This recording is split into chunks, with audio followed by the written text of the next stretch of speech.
ప్రేమైన దేవుని పిల్లారా, బైబిల్ నుండి ఒక వివాదాస్పదమైనటువంటి అంశాన్ని ఈరోజు మనం కాసేపు ధ్యానిద్దాం.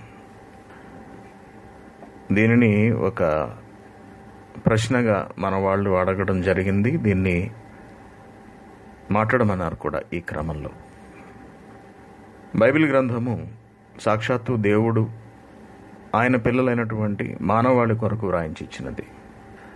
దానిలో ఆయన విశ్వాసులైన వారి కొరకు, క్రీస్తును నమ్మిన వారి కొరకు దేవుడు ప్రత్యేకముగా దీనిని ప్రదానం చేయడం జరిగింది.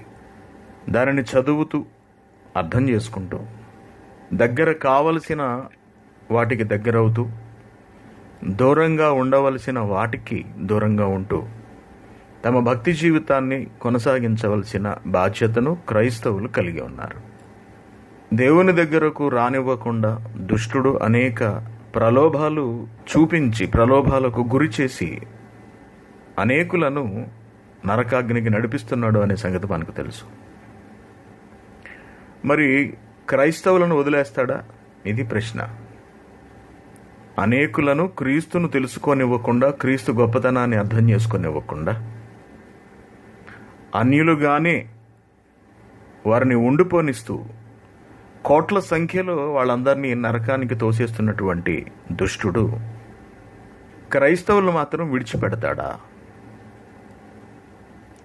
విడిచిపెడతాడు అనడానికి ఆధారాలు మనకు ఎక్కడున్నాయి బైబిల్లో?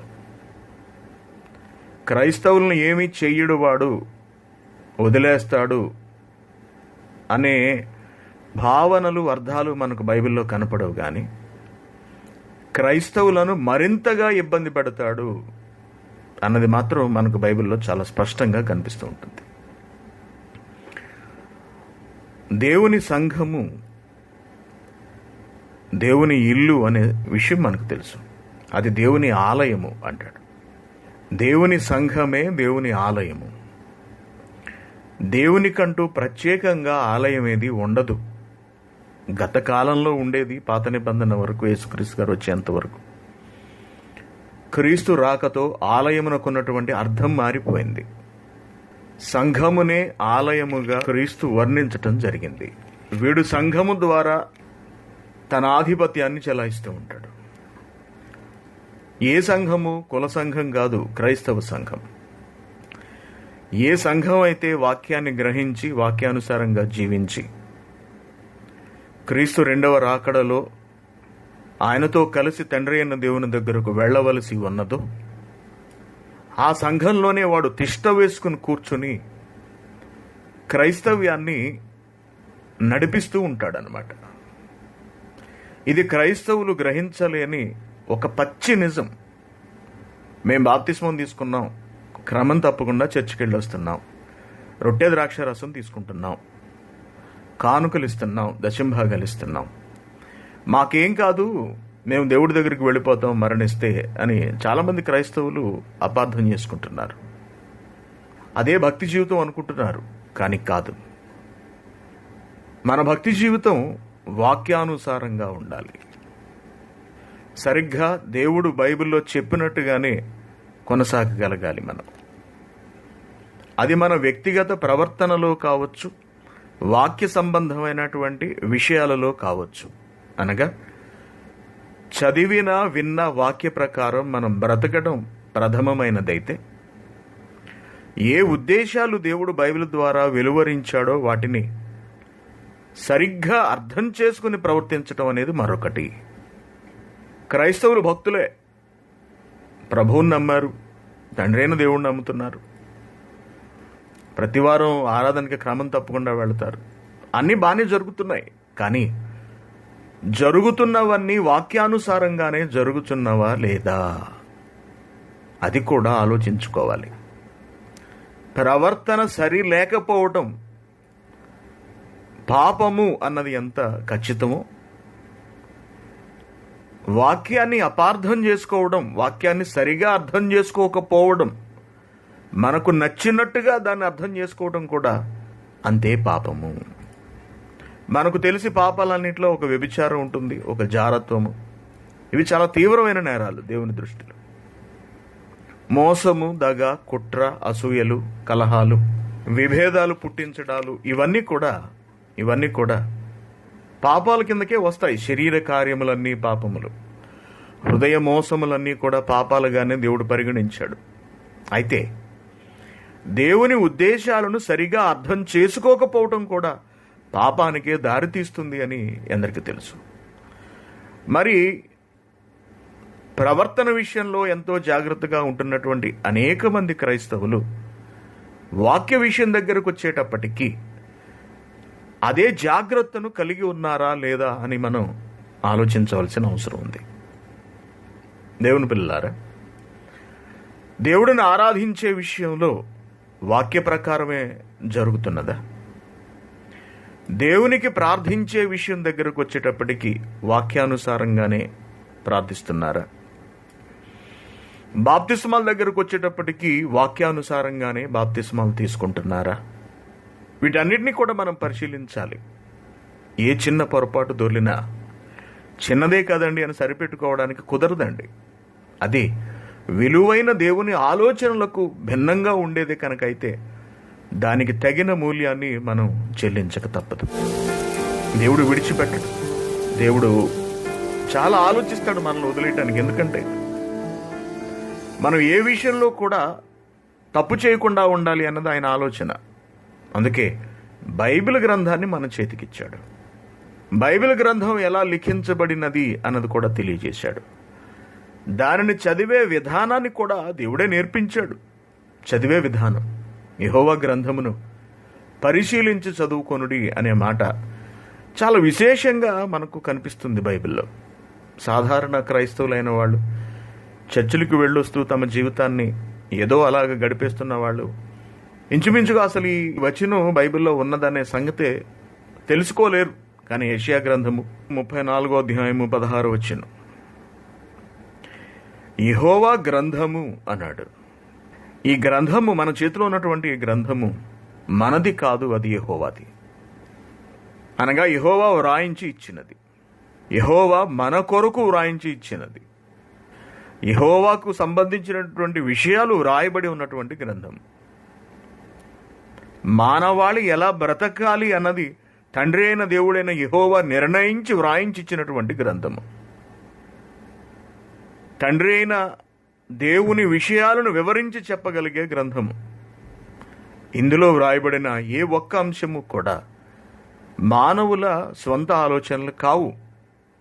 ఇవన్నీ పూర్తిగా దేవుని ఆలోచనలు, దేవుని అభిప్రాయాలే.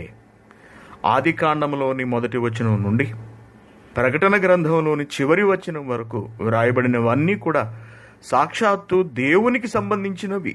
అందుకే ఇదంతా దేవుడు గురించి తెలియచేసేది కాబట్టి, దీనిని వ్రాయించినది దేవుడు కాబట్టి దీనిని యెహోవా గ్రంథముగా నిర్వచిస్తున్నాడు రచయిత. అందుకే దానిని చదివే విధానం గురించి తెలియజేస్తూ ఏమంటున్నాడంటే, యెహోవా గ్రంథమును పరిశీలించి చదువుకోండి అంటున్నాడు. యెహోవా గ్రంథమును పరిశీలించి చదువుడి. పరిశీలించాలి. ఏముందని పరిశీలించాలి? చాలా లోతుగా ఉంటుంది కాబట్టి పరిశీలించాలి. మనం దేనిలో అయినా దిగే ముందు, ఒక చెరువు కావచ్చు, ఒక నది కావచ్చు, ఏదైనా ఒక నీరున్న చోటున మనం దిగాలి అంటే అసలు ఇక్కడ ఎంత లోతు ఉంటుందో ముందు ఆలోచిస్తాం మనం. ఒక నది దాటాలి అంటే ఏదో చెరువులో ఈత కొట్టేవాడు నది దాటేలేడండి. దానికి ప్రత్యేక శిక్షణ అవసరం. ఎందుకంటే ఆ నది లోతు ఎంత ఉంటుంది, దాని ఒడి అనగా వేగం ఎలా ఉంటుంది, సుడిగుండాలు వంటివి ఏమైనా ఉంటాయా, వీటన్నిటినీ ముందు తెలుసుకోవాలి. దాన్ని పరిశీలన, పరిశోధన అంటారు.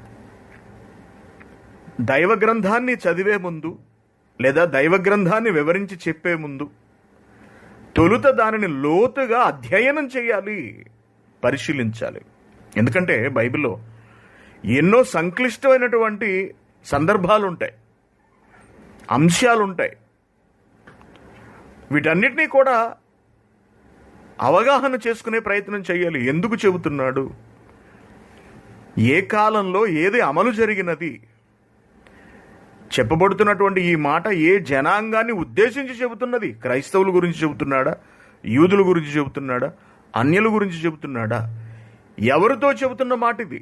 ఈ మాటను నేను యథాతథంగా తీసుకోవచ్చా, ఈ వచనం నాకు వర్తిస్తుందా అనే పరిశోధన బైబిల్ చదివే ప్రతి ఒక్కడికి ఎంతో అవసరము. పాత నిబంధనలో ఎన్నో ఆశీర్వాదాలు ఉంటాయి, మనకు తెలుసు. ఈ ఆశీర్వాదాలన్నింటినీ కూడా నేటి క్రైస్తవులు తమవి అనుకుని ప్రతిరోజు వాటిని చదువుకుంటూ ఉంటారు, ఆనందపడిపోతూ ఉంటారు. ఆశీర్వాదములు క్రైస్తవులకు ఇచ్చాడా? పాత నిబంధనలోని కాండాలలో ఉన్న ఆశీర్వాదములు, దీవెనలు అన్నీ కూడా క్రైస్తవ సమాజానికి ఇవ్వబడినవా, లేక మరెవరికైనా చెందినవా అని మనం ఆలోచించినప్పుడు క్రైస్తవులకు ఇచ్చినవి కావవి, ఇశ్రాయేలీలకు ఇచ్చినవి. క్రైస్తవులు వేరు, ఇశ్రాయేలీలు వేరు. క్రైస్తవులు క్రీస్తును విశ్వసించి బాప్తిస్మం తీసుకున్న వాళ్ళు. ఇశ్రాయేలీలకు క్రీస్తు ఎవరో తెలుసా? నాటి ఇశ్రాయేలీలకు క్రీస్తు ఎవరో తెలుసా? క్రీస్తు నామాన వాళ్ళు బాప్తిస్మం తీసుకున్నారా? లేదు. క్రైస్తవులకు ఇవ్వబడింది కొత్త నిబంధన, ఇశ్రాయేలీలకు ఇవ్వబడినది ధర్మశాస్త్రము. ఈ వ్యత్యాసం చదువుతున్న వాళ్ళకి కనుక అర్థం కాకపోతే బైబిల్లో 1% కూడా తెలియదు. 1%. చాలాసార్లు తెలియజేశాను మీ అందరికీ. బైబిల్లో కొందరికి ఇచ్చాడు, మరికొందరికి ఇచ్చాడు, అందరికీ అన్నీ ఇచ్చాడు. ధర్మశాస్త్రములోని దీవెనలు లేదా ధర్మశాస్త్రము దీవెనలు ఇవన్నీ కూడా కొందరికే, అవి ఇశ్రాయేలీయులకి. ఇకపోతే కొత్త నిబంధన కాలం యేసుక్రీస్తు గారు వచ్చిన తరువాత పరిశుద్ధాత్మ గారి ప్రారంభపు కాలము, అనగా మొదటి సంఘపు కాలము. ఈ కాలంలో స్వస్థతలు జరిగాయి. మొదటి సంఘములో కృపావరాలు అనేవి అనుగ్రహించబడ్డాయి. ఇవి ఎవరికి ఇవ్వబడ్డాయి? ఇవి యూదులకు ఇవ్వబడ్డాయి నాటి కాలంలో. ఎప్పుడు? క్రీస్తు కాలము, పరిశుద్ధాత్మ గారు తొలి సంఘాన్ని స్థాపించినటువంటి కాలము. క్రీస్తు నోట, అపోస్తుల నోట, పౌలు నోట వెలువడినటువంటి అనేకమైన విషయాలు యావత్ ప్రపంచ ప్రజలకు తెలియచేయబడ్డాయి. బాగా గమనించండి. ఇశ్రాయేలులకు ధర్మశాస్త్రము దీవెనలు అనుగ్రహించాడు, ఆశీర్వాదాలు ఇచ్చాడు. కొందరికి కృపా వరాలు, పరిశుద్ధాత్మ వరాలు కొందరికి ఇచ్చాడు. అది మొదటి శతాబ్దంలో. మహాజ్ఞానం, బైబిల్లో ఉన్నటువంటి యావత్ సారాంశం అంతటినీ కూడా క్రైస్తవులకు ఇచ్చాడు. మనకి ఇవ్వబడినదేదో మనకు తెలియాలి, వారికి ఇవ్వబడినదేదో మనకు తెలియాలి, మరెవరికో ఇవ్వబడినదేదో అది కూడా మనకు తెలియాలి. మనదేదో మనకు అర్థం కావాలి. చాకలోడికి బట్టలేస్తాం, చాకలవానికి పట్టికలు బట్టలు ఇచ్చేస్తాం మనం, వాడు మొత్తం ఉతికిస్త్రీ చేసేస్తాడు. మనది కానిది మనకి ఇచ్చాడు అనుకోండి, ఇది మాది కాదండి, పొరపాటున మాకు వచ్చింది అంటాం. లేకపోతే అక్కడ గుట్టలుగా బట్టలు ఉన్నప్పటికీ కూడా మనవేవో మనకు తెలిసిపోతాయి. ఇది నా షర్టు, ఇది నా ప్యాంట్ అని చక్క చెప్పేస్తాం మనవి. మరొకరి మనం ఎందుకు తెచ్చుకుంటాం? మనకెందుకు కావాలి? మనవి మనకు సరిపోతాయి. పెద్ద ఫ్యాంట్ తెచ్చేసుకున్నాం అనుకోండి, ఇంతలా ఉన్నవాడిది మనకెందుకు పడుతుంది? అది వాడికి సరిపోతుంది. అన్నీ బట్టలే కదండి. చిన్న జొబ్బా తెచ్చుకున్నాం అనుకోండి, తాడి చెట్టులాగుండి, ఆ జొబ్బా నీకేం సరిపోతుంది? అది పసిగుడ్డుది. వాడిది వాడికే, మరొకడికే, నీది నీకే. అర్థమైందా అండి? అలాగే బైబిల్లో దేవుడు చెప్పినటువంటి మాటలు, సందర్భాలు, ఇచ్చినవి, ఇస్తున్నవి, ఇవన్నీ ఎవరివి, ఎవరికి చెందుతాయి? ప్రతి మాటను నేను తీసుకోవచ్చా, నేను అన్వయించుకోవచ్చా అనే కనీస స్పృహ బైబిల్ చదివే మనందరికీ ఉండటం తప్పనిసరి. అలా లేకపోబట్టే ఈ రోజున క్రైస్తవ్యంలో కొన్ని వేల శాఖలు. ఇన్ని శాఖలు ఎందుకున్నాయి? ఎక్కడి నుంచి పుట్టుకొచ్చాయి? అందరి చేతిలో ఉన్నది ఒకటే బైబిల్ కదా. ఎందుకు వచ్చాయి ఇవన్నీ అంటే, ఎవడికి నచ్చింది, ఎవడికి తోచింది, ఎవడికి అర్థమైంది వాడు చెప్పుకుంటూ వెళ్ళిపోతున్నాడు. వీడికి కరెక్ట్గా అనిపించింది మరొకడికి కరెక్ట్గా అనిపించకపోవటం, వీడు వేరుపడిపోవటం. అది ఎలా కుదురుతుందండి? పుస్తకం ఒకటే అయినప్పుడు అక్షరాలు కూడా అన్ని గ్రంథంలోనూ ఒకే విధంగా ఉన్నప్పుడు, అది తెలుగే, అన్ని బైబిళ్ళలోనూ ఉన్నది తెలుగే అయినప్పుడు, అదే తెలుగు బైబిల్ చదువుతున్న క్రైస్తవులందరూ ఒకే భావనతో ఎందుకు లేరు? ఎందుకు లేరు? ప్రపంచంలో ఇన్ని వేరువేరు భావాలు కలిగినటువంటి సంఘాలు ఎందుకు వచ్చాయి అసలు? రేపొద్దున ఇదే ప్రశ్న దేవుడు అడిగితే క్రైస్తవుల దగ్గర ఉన్నటువంటి సమాధానం ఏమిటి? ఉండదు. ఎందుకు ఇలా జరుగుతోంది? బైబిల్ సరిగా చదవకపోవడం. ఎందుకు చదవట్లేదు వీడు? చదవడంతే, ఎవరికి చదవాల్సిన అవసరం లేదు. ఏమంటే లైవ్లో ఎంతోమంది నేను చూస్తున్నాను. ఈ మాట ఎందుకు చెప్తున్నానంటే, చాలామంది వాక్యం వింటున్నారు కానీ శ్రద్ధతో వినట్లేదు. ఎందుకు శ్రద్ధ చూపించరు? అంత శ్రద్ధ పెట్టవలసిన అవసరం లేదు దీని మీద. ఈ రాత్రికి కోవిడ్ గురించి ఒక ప్రత్యేకమైనటువంటి మెసేజ్ను మాట్లాడబోతున్నాడు ప్రధానమంత్రి గారు లేకపోతే ముఖ్యమంత్రి గారు అనగానే మైండ్ అంతా దాని మీదే ఉంటుంది, ఏం చెప్తాడా అని. దానిని ఒళ్ళు దగ్గర పెట్టుకుని వింటాడు ప్రతి ఒక్కడు. జిల్లాలోని ప్రజలను ఉద్దేశించి కలెక్టర్ ముఖ్యమైన ఆజ్ఞ జారీ చేయబోతున్నాడు కాబట్టి జిల్లాలోని ప్రజలందరూ టెన్షన్గా రాత్రి 8 గంటలకల్లా టీవీల ముందు కూర్చోండి అని చెబితే వాళ్ళంతా కళ్ళు చేసుకుని దానికోసం ఎదురు చూస్తుంటారు. అదే వాక్యం చెబుతాము వినండి నాయన అని దండం పెడితే ఎవరు అంత శ్రద్ధగా కూర్చోరండి, పట్టించుకోరు అసలు. అంటే అంత వినదగినంతటిదేం కాదు వాక్యం, అంత శ్రద్ధ ఉండదు. జబ్బు వస్తే ప్రార్థన మాత్రం కావాలి, ప్రార్థన కావాలి. తెగులు వస్తే ప్రార్థన కావాలి. అవయవాలు పని చేయకపోతే దేవుడు సహాయం కావాలి. అవయవాలు బాగున్నంతసేపు దేవుడు మాటలు వినడానికి, అట్లీస్ట్ వినడానికి, పోనేదో కష్టపడి పని చేసేయడానికో, జ్ఞానాన్ని నేర్చేసుకోవడానికి, అది సువార్త ప్రకటించేయడానికో, రాత్రులు పగలు ఊరి మీద పడిపోయి తిరిగేయడానికో కాదు. జస్ట్ వినడానికే శ్రద్ధ ఉండదు, ఆసక్తి ఉండదు. రాత్రి 10 అయ్యేటప్పుడు నిద్ర వచ్చేస్తుంటుంది. రాత్రి 1 గంట వరకు సినిమాలు చూడమంటే, కబుర్లు చెప్పుకుంటే హ్యాపీగా చూస్తుంటారు అందరూ. వాక్యం పెట్టేటప్పటికి నిద్ర వచ్చేస్తుంది. జ్ఞానాన్ని వినాలంటే చాలు నిద్ర ముంచుకొచ్చేస్తుంటుంది, శ్రద్ధ ఉండదు, నీరసం వచ్చేస్తుంటుంది, కళ్ళు తిరిగిపోతుంటాయి, ఆవలిందులు వచ్చేస్తుంటాయి. పక్క వాళ్ళకి అప్పచెప్పి మనం సైడ్ అయిపోతాం అంతే. అదే జబ్బు వస్తే దేవుడు కూడా అలా పక్క తప్పుకున్నాడు అనుకోండి, రోగం వచ్చేసింది, తెగులు వచ్చేసింది, మనకి అర్జెంటుగా ఏం కావాలి? ప్రార్థన సహాయం కావాలి. మరి ఎంతవరకు ఎక్కడికి వెళ్ళావు? ఎంతవరకు ఎక్కడికి వెళ్ళావు నువ్వు? ఇప్పుడు ఎక్కడి నుంచి పుట్టుకొచ్చేసింది దేవుడి మీద శ్రద్ధ? వాక్యాన్ని పఠించేటప్పుడు లేని శ్రద్ధ ఇప్పుడు ఎక్కడి నుంచి వచ్చేసింది? అంటే నీకు కష్టం వస్తే దేవుడు అన్నమాట. ఆ దేవుడు చెప్పిన మాటలు చదవడానికి మాత్రం మనకు కష్టం. అందుకే ఎప్పుడైతే దేవుడి మీద శ్రద్ధ కొరవడిందో దేవుని పిల్లలారా, అప్పటి నుండే దేవుని వాక్యము దుష్టుడి చేతుల్లోకి వెళ్ళిపోయింది. అనగా వాడు దాన్ని దారి తప్పించడం మొదలుపెట్టాడు. దారి తప్పించడం. ఈ కరోనా వచ్చిన తర్వాత చాలా మందికి దేవుడి మీద ప్రేమ ఎక్కువైపోయిందంటే. కరోనా వచ్చేసిన తర్వాత చాలా మందికి దేవుడి మీద ప్రేమ పెరిగిపోయింది. ప్రేమించేస్తున్నారు దేవుడిని. I love you. ఉదయం లేచిన వెంటనే ఐ లవ్ యూ, రాత్రి పడుకునేటప్పటికి ఐ లవ్ యూ. ఎందుకు? రేపు మాపు ఏదన్నా వస్తే ఆవిడ చూస్తాడు. హాస్పిటల్లో డాక్టర్లు ఇంకా దైవాధీనం అంటున్నారు. చేసిన ప్రయత్నం అంతా చేసి ఏమంటారండి? ఇంకా మా చేతిలో ఏమీ లేదు, అలా కరీమంటారు. ప్రార్థన చేసుకోమంటారు. డాక్టరే ప్రార్థన చేసుకోమంటే ఇంకా మన పరిస్థితి ఏమిటండి? డాక్టర్ చేయి దాటిపోయిందని అర్థం. అప్పుడు మనకు దేవుడు కావాలి. మన చేతుల్లో ఉండగా మనకు దేవుడు అవసరం లేదు. అందుకే దేవుని పిల్లలారా, ఇటువంటి తెగుళ్ళు ప్రపంచానికి అవసరం. అందులో నేను పోయినా పర్వాలేదు, అందుకే ఈ మాట అంటున్నాను. ఇటువంటి తెగుళ్ళు ప్రపంచానికి అవసరం. అందుకే దేవుడు తెగుళ్ళు పంపిస్తాను అని ముందే చెప్పేశారు యేసుక్రీస్తు గారు. యేసుక్రీస్తు గారు ముందే చెప్పారు, ఇది దేవుని ఉగ్రత. మనుషుల దుష్ట స్వభావాలను బట్టి, చెడు నడతలను బట్టి తెగుళ్ళు వస్తాయని యేసుక్రీస్తు గారు చెప్పారు. మనం చాలా స్పష్టంగా చదివాం బైబిల్లో. ఇది దేవుని ఉగ్రత అనకూడదు. అలాంటి దేవుని పరువు పోతుంది, దేవునికి అవమానం మిగులుతుంది అని కొందరు తప్పు బోధ చేస్తున్నారు. అది చాలా పొరపాటు. పాత నిబంధన కాలంలో దేవుడు ప్రజలను శిక్షించలేదా?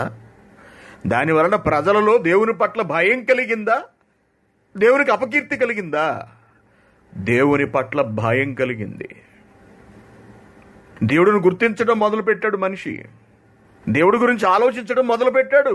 అంతే తప్పించి దేవునికి అవమానం కలగదండి. దానివల్ల మనం పాపాలు చేస్తే దేవునికి అవమానం కలుగుతుంది. మిమ్మును బట్టియే కదా దేవుని నామం అన్యజనుల మధ్య దూషింపబడుచున్నది అంటాడు. అంతేగాని దేవుడు కలిగించిన వాటిని గురించి కాదు ఆయన అంట. ప్రకృతి విలయాలను చూసి మనిషి దేవుడు అంటే ఏంటో తెలుసుకోవాలి, దేవునికి భయపడాలి. అది దేవుని ఉద్దేశం. దేవుని ఉగ్రత వలన తెగుళ్ళు వస్తున్నాయని చెప్పడం తప్పని తప్పు బోధ చేస్తున్నారు చాలా మంది, వాక్యం తెలియని వాళ్ళు, అజ్ఞానులు. నమ్మకండి అటువంటి మాటలను. ఈ దేశంలో కూడా ఇటువంటి బ్యాచ్ ఒకటి ఉంది. చాలా జాగ్రత్త మీరందరూ కూడా. సత్యాలను గ్రహించండి బైబిల్ నుండి. ఇలా ఎందుకు తెలుసుకోలేకపోతున్నారు క్రైస్తవులు? శ్రద్ధ లేదు వాక్యం మీద. తెస్సలోనికెలకు రాసిన పత్రిక పౌలు గారు 2వ పత్రిక 2వ అధ్యాయం 9వ వచనం, నశించుచున్న వారు తాము రక్షింపబడుటకై సత్య విషయమైన ప్రేమనగా వాక్య సంబంధమైనటువంటి ప్రేమ దీనిని అవలంబించలేదు. సత్య విషయమైన ప్రేమను అవలంబింపకపోతిరి. వాక్య విషయంలో శ్రద్ధ ఎలా అవలంబించాలి? వాక్యాన్ని పరిశీలించాలి, పరిశోధించాలి, అధ్యయనం చెయ్యాలి. అధ్యయనం అంటారు, అధ్యయనం చెయ్యాలి. ఎక్సర్సైజ్ అవసరం, సాధన అవసరం, అభ్యాసము సాధన అవసరం వాక్యం మీద. అది కొరవడిందట. నశించుచున్న వారు తాము రక్షింపబడుటకై సత్య విషయమైన ప్రేమను అవలంబింపకపోయిరు గనుక వాని రాక అన్నాడు. చూడండి, ఇటువంటి పరిస్థితుల్లో ఎవడో వస్తాడు, ఎవడో ఎంటర్ అవుతాడు అన్నాడు. ఎవడు వాడు? వాని రాక అబద్ధ విషయమైన సమస్త బలముతోనూ నానా విధములైన సూచక్రియలతోనూ మహత్కార్యములతోనూ దుర్నీతిని పుట్టించు సమస్త మోసముతోనూ నశించుచున్న వారిలో సాతాను కనబరుచు బలమును అనుసరించి ఉండును. ఇంతకీ వాని రాక అనగా ఎవడో వస్తాడు అట. ఎప్పుడొస్తాడు? సత్య విషయమైన ప్రేమ లేకపోతే వచ్చేస్తాడు వాడు. ఎవడు వాడు? ఇంతకీ వచ్చేవాడు అనగా వాడే సాతాను. వాడు వస్తాడు. వాడొచ్చి ఏం చేస్తాడు? అబద్ధాలు చెబుతాడు, బలంగా మోసగిస్తాడు, బలమైన అబద్ధాలు చెబుతాడు, అనేక సూచక్రియలు చేస్తాడు, మహత్కార్యాలు చేస్తాడు. 10వ వచనం, దుర్నీతిని పుట్టించు సమస్త మోసముతోను నశించుచున్న వారిలో సాతాను కనపరచు బలమును అనుసరించి ఉండును.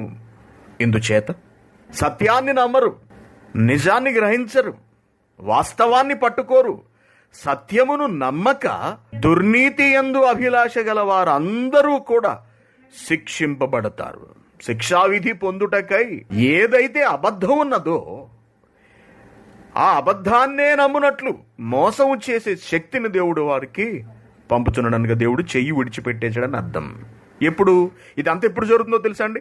సత్య విషయమైన ప్రేమను అవలంబింపకపోయిరి గనుక అన్నాడు. చూడండి 9వ వచనంలో, నశించుచున్న వారు తాము రక్షింపబడుటకై సత్య విషయమైన ప్రేమను అవలంబింపకపోయిరి గనుక వాడొస్తాడు.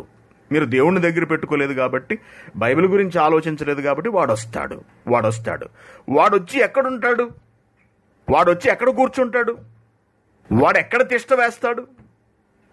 4వ వచనం, ఏది దేవుడు అనబడును, ఏది పూజింపబడును దానిని అంతటిని ఎదిరిస్తాడు.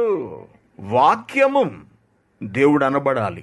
ఆదియందు వాక్యం ఉండెను, వాక్యము దేవుని యొద్ద ఉండెను, వాక్యము దేవుడై ఉండెను. ఏది దేవుడు అనబడునో, ఏది పూజింపబడునో వాక్యమైన దేవుడు పూజింపబడాలి. దానిని పంపించిన తండ్రి అయిన దేవుడు పూజింపబడాలి. అది కాకుండా ఏది దేవుడు అనబడుతున్నదో, ఏది పూజింపబడుతున్నదో దానిని అంతటిని ఎదిరిస్తున్నాడంట. వాడు దేవుని ఎదిరిస్తున్నాడు, దేవుని వాక్యాన్ని ఎదిరిస్తున్నాడు. దానిని అంతటినీ ఎదిరించచ్చు. దానికి అంతటికి పైగా వాడు కింద చూసాం, వాడే సాతాను. వాడు తన్ను తాను హెచ్చించుకుంటూ తాను దేవుడునని కనబరుచుకొనుచు దేవుని ఆలయంలో కూర్చున్నాడు అన్నాడు. ఎక్కడికి వచ్చాడండి? దేవుని ఆలయంలోకి వచ్చేసాడు. ఏది దేవుని ఆలయం? ఏది దేవుని ఆలయం? మనం కట్టుకున్న చర్చి దేవుని ఆలయమా? వాక్యం చెప్పుకోవడానికి వేసినటువంటి పాక దేవుని ఆలయమా? ఆలోచించండి. లేకపోతే కొన్ని లక్షల రూపాయలతో కట్టేసినటువంటి ఒక పెద్ద చర్చ్, అది దేవుని ఆలయమా? ఏది దేవుని ఆలయం? వాడు ఎక్కడొచ్చి కూర్చున్నాడు? కొరింథీయులకు రాసినటువంటి మొదటి పత్రికలో చెబుతున్నాడు చూడండి, 3వ అధ్యాయం 16వ వచనం, మీరే దేవుని ఆలయం. మీరు అంటే ఎవరు? సంఘము. దేవుని బిడ్డలే దేవుని ఆలయము, అదే సంఘము. మీరు దేవుని ఆలయమై ఉన్నారనియు దేవుని ఆత్మ మీలో నివసించుచున్నాడనియు మీరు ఎరుగరా? ఇప్పుడు వాడు వచ్చి ఎక్కడ కూర్చున్నాడు? దేవుని ఆలయమైన సంఘంలో కూర్చున్నాడు. మనకేం లేదు, సత్య విషయమైన ప్రేమ లేదు. అప్పుడు వాడేం చేస్తాడు? దోచుకోవడం మొదలు పెడతాడు. సాతాను ఏం చేస్తాడు? దారి తప్పించడం మొదలు పెడతాడు. వాడికి కావలసింది ఏమిటి? అందరూ నరకానికి వెళ్ళటం, తండ్రి అయిన దేవుని దగ్గరకు ఎవరు వెళ్ళకపోవటము. ఇదే వాడికి కావాల్సింది. మరి క్రైస్తవులు దేవుడి దగ్గరకు వచ్చేసిన వాళ్ళు, క్రీస్తుని విశ్వసించేసిన వాళ్ళు, బాప్తిస్మాలు తీసేసుకున్న వాళ్ళు కదా. మరి ఎవడైతే క్రీస్తుని విశ్వసించాడో వాడు పరలోకానికి వెళ్ళిపోతాడు. క్రీస్తునందున్న వారికి ఏ శిక్షా విధి లేదు అని మనం చదువుకున్నాం కదండి తీర్పు అనే పాఠంలోను. కుమారుని యందు విశ్వాసం ఉంచిన వాడు శిక్షలోనికి రాక మరణములో నుండి జీవములోనికి దాటి ఉన్నాడు. దాటేశాడు కదా. మరి తీర్పు అనే పాఠంలో మనం నేర్చుకున్నాం. మరి దాటేసిన వాడి దగ్గరికి వీడు వస్తాడా? వస్తాడన్నమాట. దాటిన వాడి దగ్గరికి ఎందుకు వస్తాడు? తిరిగి వెనక్కి లాక్కొచ్చి ముంచడానికి వస్తాడు. అన్యుడు, వాక్యాన్ని తెలియని వాడు ఎలాగో పోతాడు. ఇప్పుడు ఎవరిని లాగాలి? ఎవడైతే అటు వెళ్ళాడో అటు వాడిని ఇటు లాగేసుకోవాలి, లాగి ముంచేయాలి. మరి ఇప్పుడు అలా జరగాలంటే ఏం చేయాలి? వీడు ఒక వ్యభిచారం చేయడు, వీడు ఒక దొంగతనానికి వెళ్ళడు, వీడు ఒక విగ్రహారాధన చేయడు. ఎవడు? క్రైస్తవుడు. లోకంలో కలవడు వీడు. మరి వీడిని ఎలా మట్టు పెట్టాలి? వీడి మీద దేవునికి ఎలా కోపాన్ని రప్పించగలగాలి? వాడి చేతిలో ఉన్న ఒకే ఒక్క ఆధారము, ఒకే ఒక్క ఆయుధము వాక్యము. వాక్యము. వాక్యాన్ని అపార్థం చేయించి వాక్య విషయంలో వాడి మనోనేత్రములు మూసేస్తే క్రైస్తవుడు వాడికి నచ్చినట్టుగా వాడు వెళతాడు. కళ్ళు లేనివాడై నచ్చినట్టుగా ప్రవర్తిస్తాడు. వాడి కళ్ళు పొడి చేయాలి, వాడి కళ్ళు పొడి చేయాలి. అందుకు వాడు ఏం చేశాడు? కొరింథీయులకు రాసిన 2వ పత్రిక 4వ అధ్యాయం 4వ వచనం చూడండి. దేవుని స్వరూపి అయి ఉన్న క్రీస్తు మహిమను కనబరుచు సువార్త ప్రకాశము వారికి, అంటే ఎవరికి సువార్త ప్రకాశం ఎవరికి కావాలి? మనకే కావాలి. ఈ సువార్త ప్రకాశము వారికి ప్రకాశింపకుండు నిమిత్తము ఈ యుగ సంబంధమైన దేవత, వాడే సాతాను, అవిశ్వాసులైన వారి మనోనేత్రములను గురుడితనము కలుగు చేశాను. అవిశ్వాసులైన వారి మనోనేత్రాలనే పొడి చేయడానికి ట్రై చేస్తున్నప్పుడు విశ్వాసులైన వారి మనోనేత్రములను పొడుస్తాడు. అందరి కళ్ళు పొడుస్తాడండి. అందరి కళ్ళు పొడి చేస్తాడు. క్రైస్తవుల కళ్ళు కూడా పొడి చేశాడు. అదేంటంటే మన కళ్ళు బాగానే ఉన్నాయిగా, ఈ కళ్ళు కాదు పొడుస్తానంటుంటా. మనోనేత్రములు అన్నాడు చూడండి. మనసుకున్నటువంటి నేత్రములు. మనసు మూసేస్తాడు, కళ్ళు తెరుచుంటాయి కానీ చదువుతున్నది ఏమిటో అర్థం కాదు, గ్రహింపు ఉండదు. అందుకే చెవులు గలవాడు వినుగాక అంటాడు. మరికొన్ని సందర్భాల్లో యేసుక్రీస్తు గారు మాట్లాడుతూ, మీరు కళ్ళుండి అంధులు, గుడ్డివాళ్ళు, చెవులున్నటువంటి బధిరులు, మీరు చెవిటి వాళ్ళు, హృదయం ఉంది కానీ మీరు గ్రహించట్లేదు మీరు అని నెపము మోపారు వారి మీద యేసుక్రీస్తు గారు. మనకు తెలుసు. అంటే ఈ దుస్థితి ఎలా వచ్చింది? క్రైస్తవుడే తెచ్చుకున్నాడు. Very good. అంటే వాడు ఏం చేస్తాడని మనకు అర్థమవుతుంది. వాడు వాక్యాన్ని వక్రీకరింపజేస్తారు. ఏది దేవుడు అనబడునో, ఏది పూజింపబడునో దానిని అంతటిని ఎదిరిస్తాడు వాడు అన్నాడు. వాక్యాన్ని ఎదిరిస్తాడు అనగా, వాక్యాన్ని ఎదిరించడం అంటే ఏమిటి? దేవుడు బైబిల్లో వాక్యముగా ఒకదానిని చెబితే దానిని మరొక విధంగా తీసుకెళ్లేటట్లు, లేదా మరొక విధంగా అర్థం చేసుకునేటట్టు, లేదా మరొకటి విశ్వసించేటట్లు, లేదా మరొక విధంగా బోధించేటట్లు వాడు విషయాన్నంతటినీ కూడా మార్చేస్తాడు. ఎక్కడికక్కడ విషయాన్నంతటిని మార్చేస్తాడు. దేవుడు చెప్పింది ఒకటైతే మనం పాటిస్తున్నది ఇంకొకటైతే ఎలా కుదురుతుందండి? ఒక రైలు బదులు ఇంకొక రైలు ఎక్కేస్తే వెళ్లాల్సిన చోటుకి వెళ్తామా? ఒక బస్సు బదులు మరొక బస్సు ఎక్కేస్తే వెళ్లాల్సిన చోటుకి వెళ్తామా? ఆలోచించండి.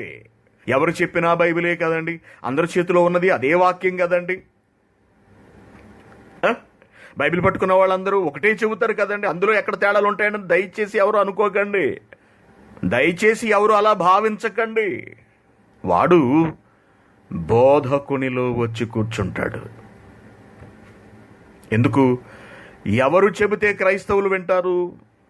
ఎవరు చెబితే వింటారు? బోధకుడు ఏం చెప్పినా వింటారు. ఏం చెప్పినా, మా అయ్యగారు ఏది చెబితే అది కరెక్ట్ అనుకునే క్రైస్తవులు 99.99% మంది ఉన్నారు ప్రపంచంలో. ఎందుకో తెలుసా? వాళ్ళు బైబిల్ చదవరు. బోధకుడు సంబంధం చూశాడు, వీడు చేసుకుంటాడా పిల్లని? చూడకుండా చేసేసుకుంటాడా? తల్లిదండ్రులు సంబంధం చూసేశారు, పిల్ల బాగుందిరా నువ్వు చేసుకోండి, ఎంతమంది చేసుకోగలరు? చేసుకోరు. లేదు నేను చూడాలి, నేను మాట్లాడాలి అంటారు. ఆలోచించండి. ప్రతి దాన్ని మనం పరిశీలించి చూసుకుంటాం. బ్యాంక్ వెళ్ళాం, డబ్బులు ఇచ్చారు కట్టలు, రైట్ అని చెప్పి తెచ్చేసుకుంటాం. వాడు ఎంత ఇచ్చాడు చూడకుండా. చూస్తామా? చూడకుండా తెచ్చేసుకుంటామా? ఖచ్చితంగా చూస్తాం. మనం ఖచ్చితంగా చూస్తాం. అదే మన కొడుకు వెళ్ళి పట్టుకొచ్చాడు అనుకోండి, మన కొడుకు మీద నమ్మకం, వాడు తప్పనిసరిగా పరిశీలిస్తాడు, చాలా జాగ్రత్తగా పట్టుకొస్తాడని. అటువంటి నమ్మకం, అది ఒక రకంగా చెప్పాలంటే అది గుడ్డి నమ్మకం. మన బిడ్డలను మనం గుడ్డిగా నమ్ముతాం, నమ్మవచ్చు కూడా గుడ్డిగా. అలాగే ఈ ప్రజలు, క్రైస్తవులు బోధకులను గుడ్డిగా నమ్ముతారు. గుడ్డిగా నమ్ముతారు. దేన్ని బట్టి నమ్ముతున్నావు నువ్వు గుడ్డిగా? క్వాలిఫికేషన్ ఏంటి? అర్హత ఏమిటి? అర్హత ఏమిటి? అర్హత ఉందా? బైబిల్ మీద పరిశీలన ఉన్నదా? బైబిల్ విద్య చదివాడా? పాండిత్యం కలిగిన వాడా? పండితుడా? ఈ లోక సంబంధమైనటువంటి విద్యార్హత ఉన్నదా? ఇవేవి పరిశీలించరు. ఇక గుడ్డిగా గుడ్డిగా గుడ్డిగా అంటే ఎలా అంటే, విమానం ఎక్కుతున్నాం మనం, ఎవరి మీద నమ్మకంతో ఎక్కుతామండి విమానం? ఎవరి మీద నమ్మకం? ఏవి నమ్మకాలు ఉండవండి. టికెట్ తీసుకుని విమానం ఎక్కుతామంతే, టికెట్ తీసుకుని బస్సు ఎక్కుతామంతే, టికెట్ తీసుకుని ట్రైన్ ఎక్కుతామంటే, ఎదటివాడు అనగా డ్రైవర్ ఎవడైతే ఉంటాడో వాడు మనల్ని తీసుకువెళతాడు అనే ఒక నమ్మకం. విమానం ఎక్కేస్తాం, పైలట్ ఎలా ఉంటాడో కూడా మనకు తెలియదు. వాడంతటా వాడు క్యాబిన్ దాటి మన వైపుకి వచ్చేంత వరకు వాడి మొహం ఎలా ఉంటుందో కూడా మనకు తెలియదు. అలాగే ట్రైన్ డ్రైవర్ని అసలు మనం ఎప్పుడు చూసుండం.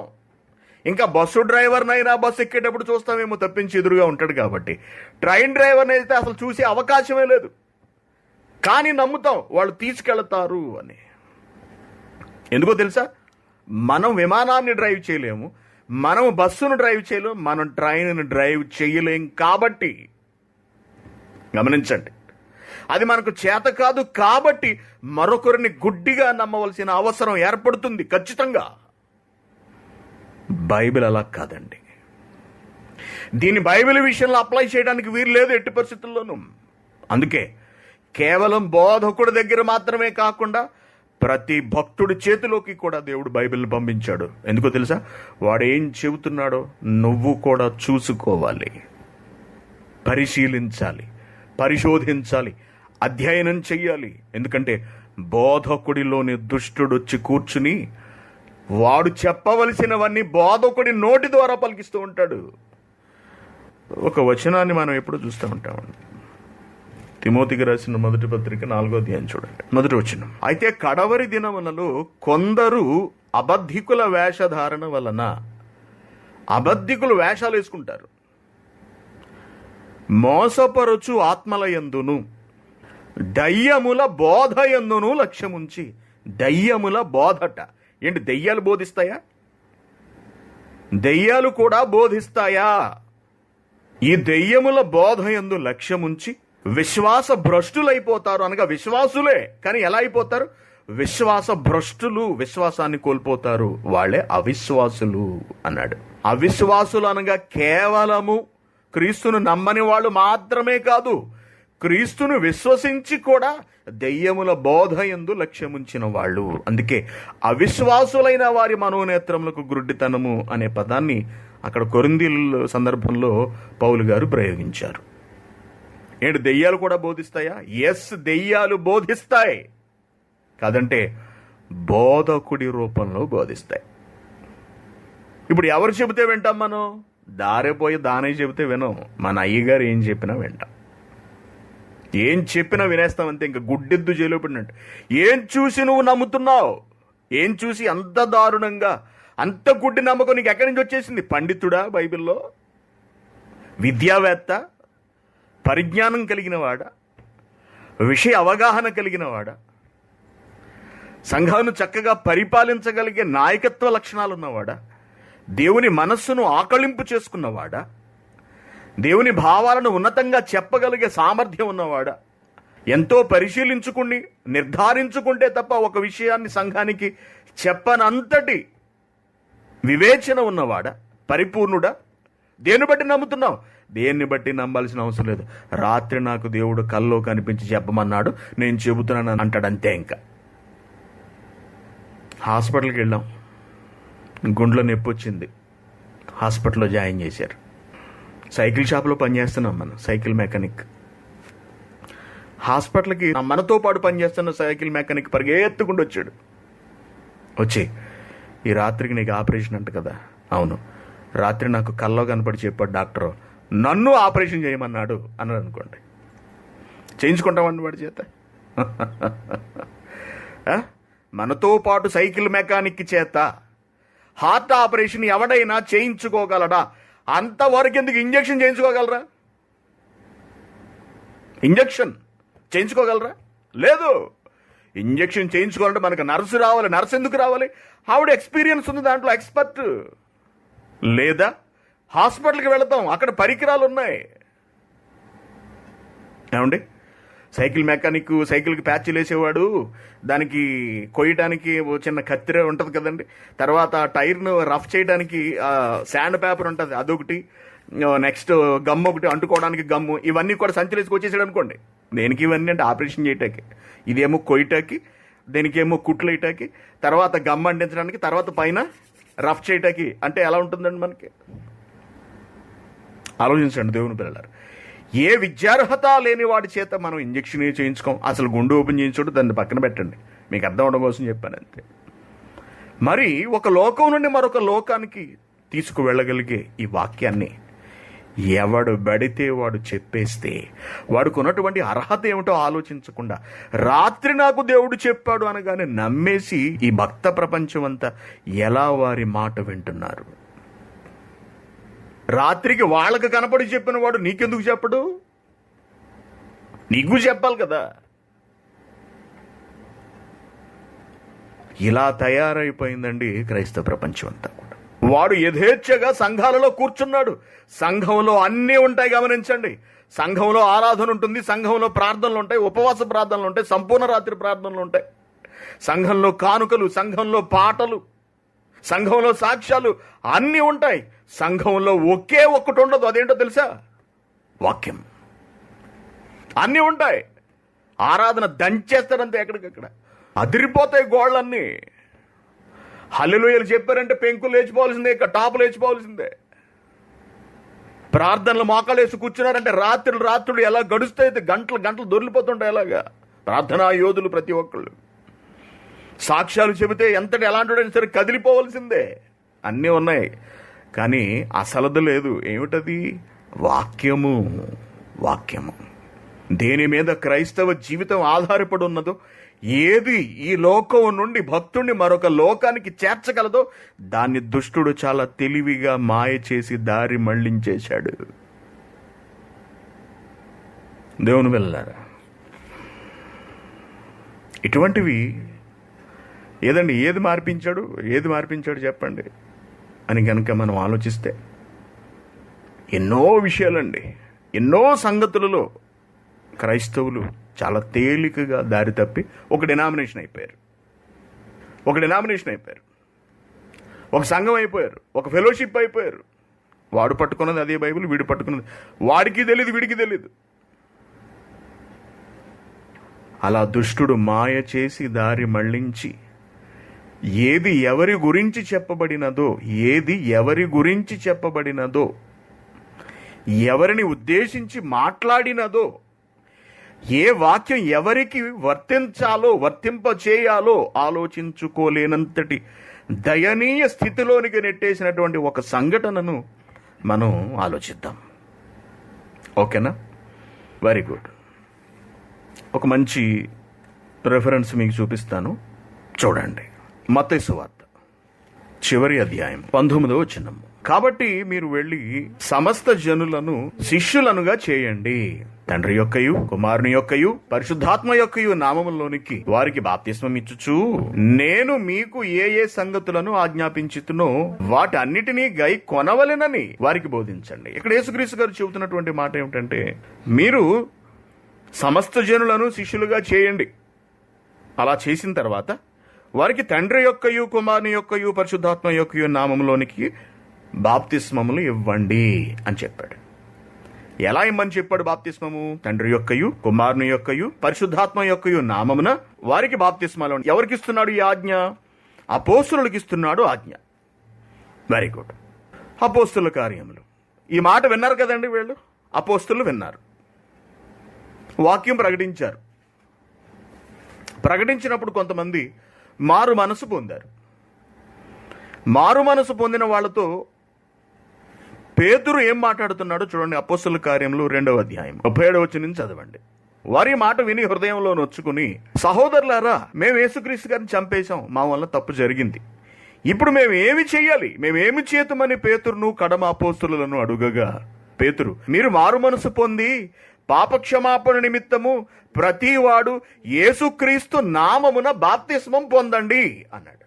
అక్కడ యేసుక్రీస్తు గారు ఏం చెప్పారు? యేసుక్రీస్తు గారు పేతురు గారితో సహా అందరికీ అప్పుడు మత్తయి సువార్తలో ఏం చెప్పాడు ఆయన వెళ్ళిపోతూ? తండ్రి యొక్కయు కుమారుని యొక్కయు పరిశుద్ధాత్మ యొక్కయు. ఇప్పుడు ఇక్కడ పేతురు గారు ఎవరి నామంలో బాప్తిస్మం ఇవ్వాలి? తండ్రి కుమార పరిశుద్ధాత్మ నామంలో బాప్తిస్మం ఇవ్వాలి, తీసుకోండి అని చెప్పాలి. కానీ ఇక్కడ ఎవరి నామంలో తీసుకోమని చెబుతున్నాడు ఈయన? యేసుక్రీస్తు నామంలో. మరి మిగిలిన ఇద్దరు పేర్లు అయ్యి అపోస్తుల కార్యములలోనే 19వ అధ్యాయం 1వ వచనం. అపోల్లో కొరింథులో ఉన్నప్పుడు జరిగినది ఏదనగా, పౌలు పై ప్రదేశంలో సంచరించి ఎఫెసునకు వచ్చి కొందరు శిష్యులను చూచి, మీరు విశ్వసించినప్పుడు పరిశుద్ధాత్మను పొందితిరా అని వారిని అడగగా, వారు పరిశుద్ధాత్ముడు అంటే ఎవరు అని అడిగారు. పరిశుద్ధాత్ముడున్నాడన్న సంగతియే మేము వినలేదని చెప్పిరి. అప్పుడు అతడు, అలాగైతే మీరు దేనిని బట్టి బాప్తిస్మం పొందితిరని అడుగగా, వారు యోహాను బాప్తిస్మమును బట్టియే అని చెప్పిరి. అందుకు పౌలు, యోహాను తన వెనుక వచ్చు అని యందు అనగా యేసునందు విశ్వాసం ఉంచవలని ప్రజలతో చెప్పుచు మారు మనస్సు విషయమైన బాప్తిస్మం ఇచ్చినని వారితో చెప్పెను. వారు ఆ మాటలు విని ప్రభు అయిన యేసు నామమున బాప్తిస్మం పొందిరి. పౌలు ఏం చేశాడు? మీరు బాప్తిస్మం తీసుకున్నప్పుడు పరిశుద్ధాత్మను పొందారా? మీరు విశ్వసించినప్పుడు పరిశుద్ధాత్మను పొందారా? మీరు విశ్వసించినప్పుడు పరిశుద్ధాత్మను పొందారా? పరిశుద్ధాత్ముడు ఉన్నాడన్న సంగతే మాకు తెలియదండి మీరు చెప్పేంత వరకు అని వాళ్ళు అన్నారు. మరి మీరు దేన్ని బట్టి బాప్తిస్మం తీసుకున్నారు? ఆ యోహాను బాప్తిస్మాన్ని బట్టి మేము కూడా తీసేసుకున్నాము. అలా కాదు నాయన, పరిశుద్ధాత్ముడు ఉన్నాడు, పరిశుద్ధాత్మను విశ్వసించి మీరు బాప్తిస్మం తీసుకోవాలి అని మరలా వారికి బాప్తిస్మం ఇచ్చాడు. Very good. ఇక్కడ పరిశుద్ధాత్మను గురించి మాట్లాడినటువంటి పౌలు గారు పరిశుద్ధాత్మ నామములో అని అనకుండా, తండ్రి నామములో అని కూడా అనకుండా, యేసు నామంలోనే ఎందుకు బాప్తిస్మం ఇచ్చాడు? యేసుక్రీస్తు గారు ఏం చెప్పారు? తండ్రి యొక్కయు కుమారుని యొక్కయు పరిశుద్ధాత్మ యొక్కయు నామంలో ఇవ్వాలి అని చెప్పాడు. ఓకేనా? తర్వాత పోయిన అపోస్తులు అలా ఇచ్చారా? ఈ ఆజ్ఞను స్వీకరించిన అపోస్తులు అలా ఇచ్చారా? ఇవ్వలేదు. ఎలా ఇచ్చారు? యేసు నామంలో ఇచ్చేశారు. మరి తండ్రి నామము పరిశుద్ధాత్మ నామాన్ని ఏం చేసినట్టు పేతురు గారు? అలాగే మహాజ్ఞాని అయినటువంటి పౌలు గారి దగ్గరకు వచ్చేటప్పటికి విషయాన్ని అంతటినీ ఆకలింపు చేసుకున్నవాడు, నేరుగా క్రీస్తుచే ఉపదేశింపబడినవాడు, బోధింపబడినవాడు పౌలు గారు. శిష్యులు క్రీస్తు కూడా ఉండి నేర్చుకున్నారు. క్రీస్తు కూడా ఉండి నేర్చుకున్నారు. పౌలు కూడా ఉండి యేసుక్రీస్తు గారు నేర్పించారు. ఓకేనండి? క్రీస్తు ద్వారా జ్ఞానాన్ని నేర్చుకున్నటువంటి, ఉపదేశం పొందినటువంటి పౌలు గారు కూడా తండ్రి అయిన దేవుని నామముని ఇక్కడ ప్రస్తావించలేదు. ఇలా బైబిల్లో కొన్ని సందర్భాలను మనం చూసినప్పుడు యేసుక్రీస్తు నామమున బాప్తిస్మం ఇచ్చినట్టు, యేసుక్రీస్తు నామమున బోధించినట్టుగా మనకి చాలా చోట్ల కనపడుతుంది. దేనిని చదివి పేతురు గారు యేసునామాన్ని ఇచ్చారు కదా. పౌలు యేసునామాన్ని బాప్తిసం ఇచ్చాడు కదా. కాబట్టి ఇప్పుడు మనం యేసునామముననే బాప్తిసం ఇవ్వాలి తప్పించి తండ్రి యొక్కయు పరిశుద్ధాత్మ యొక్కయు నామములు కలపవలసిన అవసరం లేదు అని ఒక కొత్త వర్గం బయలుదేరింది. వీరినే యేసునామము డినామినేషన్ వాళ్ళు అంటారు. చూసారండి, యేసునామం. దేవుని పిల్లారా, ఇప్పుడు బాప్తిస్మం గురించి క్రీస్తు ఒకలా చెప్పాడు, పేతురు గారు ఒకలా చేశారు, పౌలు గారు మరొకలా మాట్లాడారు. ఈ మూడు కూడా బైబిల్లోనే ఉన్నాయి. ఇవన్నీ కూడా ఒక భక్తుని రక్షణకు, ఆత్మరక్షణకు సంబంధించినవి. ఇప్పుడు ఈ మూడిట్లో మనం దేన్ని పరిగణలోకి తీసుకోవాలి? దేని ప్రకారం ముందుకు వెళ్ళాలి? దేని ప్రకారం వెళితే మనకు, మన ఆత్మకు ప్రయోజనం చేకూరుతుంది? దేని ప్రకారం వెళితే నష్టం జరుగుతుంది? దీని అంతటినీ పరిశీలించాలి. ఇదంతా తెలుసుకోవాలంటే అపారమైన పరిశీలన, పరిశోధన, తర్కము ఇవన్నీ అవసరం. ఇవేవి లేకుండా అదుగో వాళ్ళు యేసునామాన్నే ఇచ్చారు కదా, మనం కూడా యేసునామమునే ఇవ్వాలి కదా, అలా కాకుండా తండ్రి యొక్కయు కుమారుని యొక్కయు పరిశుద్ధాత్మ యొక్కయు నామం తీసుకుంటే అది చెల్లుబాటు అవ్వదు. కాబట్టి మీరు తప్పనిసరిగా యేసు నామముననే బాప్తిస్మం తీసుకోవాలి అనే కాన్సెప్ట్తో ఒక డినామినేషన్ పుట్టేసింది. దేవుని వెళ్ళారు. ఇప్పుడు ఆలోచించండి. అంటే ఏది కనపడితే ఇంక దాని మీద నిలబడిపోతారు. దాని ముందు, దాని వెనుక, దాని లోపల, బయట ఏముంది అసలు ఇంకెవరు ఏం ఆలోచించరు. బోధకుడికి తట్టలేదు, బుర్రకి పరిశీలన లేదు, పరిశోధన లేదు. ఈ బాప్తిస్మాల గురించి దేవుడు అసలు ఎక్కడెక్కడ ఏమేం మాట్లాడాడు, వాటి వెనుకున్నటువంటి ఉద్దేశాలు ఏంటి, ఏ మాట ఎవరికి వర్తిస్తుంది, చెప్పబడినటువంటి ఈ మాట ఎవరికి వర్తిస్తుంది, ఎవరితో చెప్పబడుతున్నది, ఇది మనకు వర్తిస్తుందా వర్తించదా అనే కనీసపు ఆలోచన లేదు. ఏది కనపడితే దాని మీద నిలబడిపోవటం, అది తమకు అన్వయం చేసుకోవటం. ఇటువంటి ధోరణిలోకి వెళ్ళిపోయేటప్పటికీ వాక్యం వక్రీకరించబడింది. వాక్యం వక్రీకరించబడితే నశించిపోయేది ఆత్మ. గుర్తుంచుకోండి, వాక్యం విషయంలో చాలా చాలా జాగ్రత్త అవసరము. చాలా జాగ్రత్త అవసరం. ఒకదానికి ఉపయోగపడే టాబ్లెట్ మనం మరొక సందర్భంలో వేసుకుంటే అది వికటిస్తుంది. వికటించదా? వికటిస్తుంది. తప్పనిసరిగా చెడు ప్రభావం ఉంటుంది. టాబ్లెట్ విషయంలో మనకి ఎంతో జాగ్రత్త ఉంటుంది. ఇంజెక్షన్ తీసుకునే విషయంలో మనకి ఎంతో జాగ్రత్త ఉంటుంది. ఒక వైద్యం ఎక్కడికన్నా వెళ్ళి చేయించుకునే సందర్భంలో మనం ఎంతో జాగ్రత్తగా వ్యవహరిస్తాం. మన ఆత్మను రక్షించుటకు శక్తి గల వాక్యం దగ్గరకు వచ్చేవాడికి మాత్రం మనం విడిచిపెట్టేస్తామండి. అంటే వాక్య విషయంలో తేడా జరిగితే ఆత్మ రక్షింపబడదన్నమాట. ఒకవేళ రక్షణలో ఉన్నట్టుగా అనుకొనినా భావించినా వారు రక్షణలో లేరని అర్థము. అనగా విశ్వాస భ్రష్టులవుతాం అన్నమాట.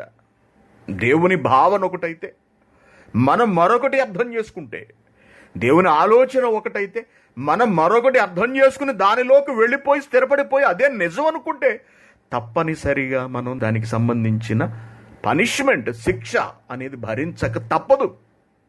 ఇదే దుష్టుడు తెలివి, ఇదే దుష్టుడు ఆలోచన. వాడు నిన్నేమి చేయడు, వాక్యాన్ని అపార్థం చేసుకునేలా చేస్తాడు. సత్యాన్ని ఆలోచించనివ్వడు, పరిశోధనకు వాడు ఆస్కారం ఇవ్వడు. నీకు మా అయ్యగారు చెప్పిందే వేదం అనేటట్టుగా నిలబెడతాడు. దేవుడు చెప్పింది కాదు వేదం, బైబిల్ చెప్పింది కాదు వేదం. ఒకవైపు నుంచి చూసి మాత్రమే ఆలోచించి అన్ని వైపులను పరిశోధించకుండా నిలబడిపోయినది మాత్రమే వేదం, అదే వాస్తవం, అదే సత్యం అనుకుంటుంటారు. కాదు, ఒక విషయాన్ని అన్ని కోణాలలోనూ పరిశీలిస్తూ ముందుకు వెళ్ళాలి.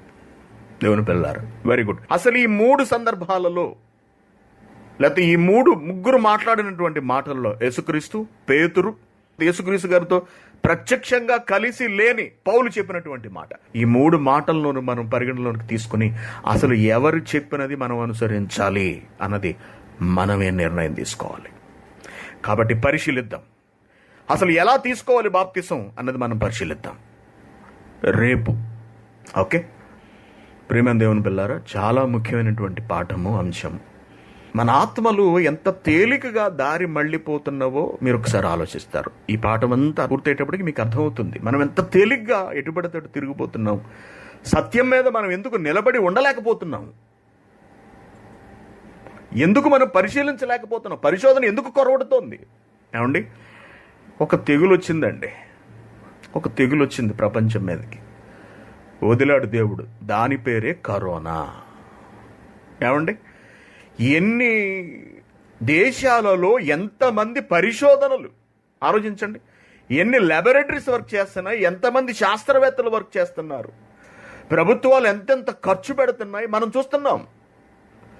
ఈ మందు ఉపయోగపడుతుంది, ఆ మందు ఉపయోగపడుతుంది, ఈ మందు ఎక్కువ వాడకండి ప్రమాదం జరుగుతుంది, రెమిసిడెవిర్ ఏదో కొత్త మెడిసిన్, దాన్ని ఈ మోతాదులో వాడాలి, పారాసిటమాల్ ఇన్ని మాత్రమే వేసుకోండి, లేకపోతే ఈ హైడ్రోక్లోరోక్విన్ అనే టాబ్లెట్ను వాడండి, ఒక స్టేజ్ దాటితే ఈ టాబ్లెట్, మరొక స్టేజ్ దాటి ఆ టాబ్లెట్, ఇలా ఎన్నో పరిశోధనలు చేసి శాస్త్రవేత్తలు చెబుతున్నారు. ఇకపోతే వ్యాక్సిన్ కనుగొనే ప్రయత్నంలో ఉన్నారు ప్రపంచ శాస్త్రవేత్తలందరూ కూడా.